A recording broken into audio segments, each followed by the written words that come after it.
think about where you were this Sunday after September 11th. Think about what you were thinking as an American shattered by what had happened to our country, what had happened to over 3,000 Americans, what had happened to people at the Pentagon, what had happened on Flight 93, what had happened, again, all over America. Think about what you were thinking on Sunday.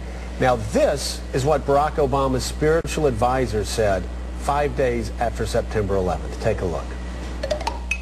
We bombed Hiroshima, we bombed Nagasaki, and we nuked far more than the thousands in New York and the Pentagon, and we never batted an eye. We have supported state terrorism against the Palestinians and black South Africans, and now we are indignant because the stuff we have done overseas is now brought right back into our own front yards. And the problem is that after that hateful tirade, I would say, in my opinion, against America, after those sermons, Barack Obama named this gentleman as a member of his African-American Religious Leadership Council for this presidential race. He named him as a part of his campaign again. America's chickens are coming home to roost. Gives them the drugs, builds bigger prisons, passes a 3-strike law, and then wants us to sing God Bless America? No, no, no. Not God Bless America. God damn America. That's in the Bible for killing innocent people. God damn America for treating us citizens as less than human. God damn America as long as she tries to act like she is God and she is supreme. The government lied about Pearl Harbor. They knew the Japanese were going to attack. Governments lied. We've got a paranoid group of patriots in power that now, in the interests of homeland security, the government lied about the Tuskegee experiment. They purposely infected African American men with syphilis. Fighting for peace is like raping for virginity. What's going on in white America, U.S. of KKKA? Black men turning on black men. That is fighting the wrong enemy. You both are the primary targets in an oppressive society that sees both of you as a dangerous threat. We cannot see how what we are doing is the same thing Al-Qaeda is doing under a different color flag. And guess what else?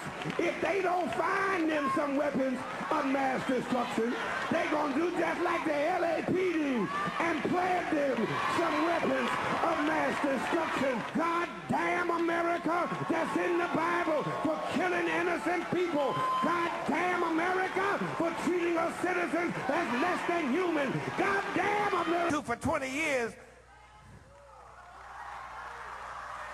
causes some white people and some Uncle Tom some problems.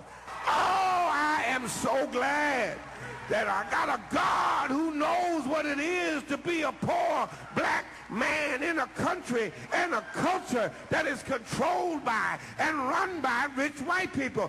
We have got to change the way we have been doing things as an arrogant, racist military superpower. We believe God sanctioned the rape and robbery of an entire continent. We believe God ordained African slavery. We believe God makes Europeans superior to Africans and superior to everybody else. Yes, 9/11/01 happened to us, and so did slavery happen to us.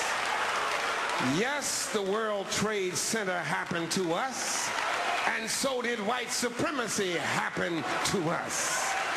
Yes, the Pentagon happened to us, and so did the Tuskegee experiment happen to us. Yes, Shanklin, Pennsylvania happened to us, and so did the Sharpsville massacre happen to us. A government-sponsored religiosity makes you suffer from amnesia. I am sick of Negroes who just do not get it. Hillary was not a black boy raised in a single-parent home. Barack was. Barack knows what it means to be a black man living in a country and a culture that is controlled by rich white people. We cannot see how what we are doing is the same thing Al-Qaeda is doing under a different color flag, calling on the name of a different God to sanction and approve our murder. First, Obama denied ever hearing the controversial sermons. I did not hear such incendiary language myself personally, either in conversations with him or when I was in the pew. Then Obama acknowledged he did hear controversial remarks, and Obama's judgment in this crisis may have hurt him. I can no more disown him than I can disown my white grandmother, a woman who helped raise me, a woman who sacrificed again and again for me, a woman who loves me as much as she loves anything in this world, but a woman who once confessed her fear of black men who passed her by on the street, and who on more than one occasion has uttered racial or ethnic stereotypes that made me cringe. The point I was making was not that my grandmother harbors any racial animosity. She doesn't. Right. But she is a typical white person who, if she sees somebody on the street that she doesn't know, there's a reaction that's been bred into our experiences that don't go away, and that sometimes come out in the wrong way. I'm sitting there, and I'm an American. I'm sitting there in Bismarck, North Dakota. I'm sitting there in Coral Springs, Florida, and I'm seeing Reverend Wright. I'm seeing Father Pfleger, who thinks Louis Farrakhan's a great guy. I'm seeing Bernadette Dorn and Bill Ayers, weather underground radicals who don't think they bombed enough.